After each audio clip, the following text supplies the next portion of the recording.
आज मुसलमान मर्दों से मेरा एक सवाल, जिसका जवाब सब लोग लगभग एक ही देंगे, और वो भी गलत होगा। अगर आपको बाहर गली मोहल्लों में, लोगों के घरों के बाहर, दुकानों पर, शादियों में, बाजारों में मुकम्मल पर्दे में औरतें नाचती हुईं, मर्दों से बातें करती हुईं, मजाक में मर्दों के कंधों पर हाथ मारती हुईं, लोगों की गीबत करती हुईं, चीखती चिल्लाती हुईं, गाली गलौज करती हुईं, मर्दों से खुद की आवाज बुलंद करती हुईं और मर्दों पर रोड पर आकर लड़ती हुईं दिखें, तो आप क्या कहेंगे? आपका जवाब कि अगर यह सब करना ही है तो बुर्का उतार कर करो। बुर्के का नाम क्यों बदनाम कर रही हो? आप सबका लगभग यही जवाब होगा, जो कि सरासर गलत है, क्योंकि औरत को तो बाहर निकलने का हुक्म ही पर्दे में है।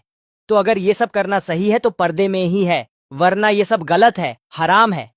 असल में प्रॉब्लम पर्दे में नहीं है, लेकिन हम सब इस माहौल के इतने आदी हो चुके हैं कि हमें सिर्फ पर्दे में यह सब चीजें गलत लग रही हैं, लेकिन यह सख्त हराम और नाजायज है। आपके घर की औरतें मोहल्ले में एक घर चुनती हैं जहां कोई दुकान होगी। उस दुकान पर एक औरत बैठी होगी और सब औरतें वहां इकट्ठी हो जाएंगी और लोगों की गीबत, आते जाते मर्दों से बातें करना, उनसे हंसी मजाक करना, अपनी आवाज बुलंद करना, शादियों में नाचना, क्या कुछ नहीं कर रही हैं। और हमें यह सब नॉर्मल लगता है क्योंकि हमने इसे नॉर्मल समझा है। पर्दे में आपने इसे नॉर्मल नहीं समझा, इसलिए आपको बुरा लग रहा है। एक औरत को बगैर काम बुर्के में भी बाहर निकलने की इजाजत नहीं है, तो बेपर्दा होकर इतनी बेहयाई की इजाजत किसने दी? आप मर्दों ने। बाप, भाई, शौहर, बेटा, यह 4 आदमी हैं जिन्होंने अपनी औरतों को आजादी के नाम पर बेहयाई करने के लिए छोड़ दिया।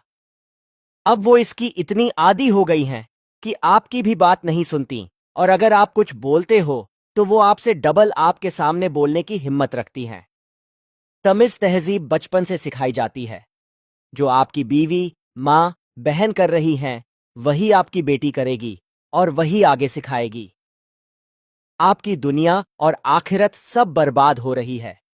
ये पुराने जमाने की सोच नहीं, ये पढ़ी लिखी और समझदार वाली सोच है। ये औरतों को कैद करना नहीं, उन्हें हया के दायरे में रखना है, और यही हुक्म मर्दों पर लागू होता है। उन्हें भी बाहर दोस्तों में आवारागर्दी करने की इजाजत इस्लाम ने नहीं दी है। आप फ्री हैं, दीन सीखें, जिंदगी बर्बाद मत करो। मौत आ गई तो सब खत्म हो जाएगा। एक औरत 4 मर्दों को जहन्नम में ले जाएगी, बाप, भाई, शौहर, बेटा। इसलिए बेहतर है जो लिमिट्स इस्लाम ने दी हैं उसमें खुद भी रहो और अपने घर की औरतों को भी रखो। आपको नहीं पता इसके पीछे आपकी घर की औरतें क्या करती हैं। जिसके अंदर बेहयाई आ जाती है, फिर शैतान उसे कहां तक ले जाता है। यह हदीसों में मौजूद है। अगर बुर्के में यह सब जायज नहीं है तो फिर बिना बुर्के तो सख्त हराम है।